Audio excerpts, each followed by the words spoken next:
నమస్తే ఎస్ఆర్ మీడియాకి స్వాగతం. విజయనగరం జిల్లాలో పెట్రోల్, డీజిల్ తీవ్ర కొరత.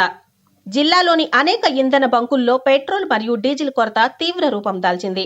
కొన్ని బంకుల్లో ఒక్కో వాహనానికి కేవలం 1 లీటర్ మాత్రమే ఇంధనం ఇస్తున్నారు.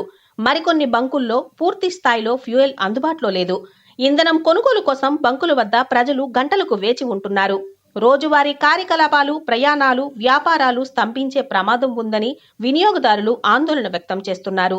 అధికారులు మాత్రం ఇంధన కొరత లేదు, సరఫరా సాఫీగా ఉంది అని చెబుతున్నప్పటికీ వాస్తవ పరిస్థితి భిన్నంగా ఉంది. బంకుల వద్ద భారీగా వాహనాలు వరుసలు తీరడం దీనికి నిదర్శనం. అంచనా: ప్రజలు తమ ఇంధన అవసరాలను ముందుగానే వేసుకోవాలని, అనవసరమైన ప్రయాణాలను తగ్గించాలని సూచించారు. ఈ కొరత ఎప్పటికి తీరుతుంది అనేది ప్రస్తుతం స్పష్టంగా తెలియటం లేదు.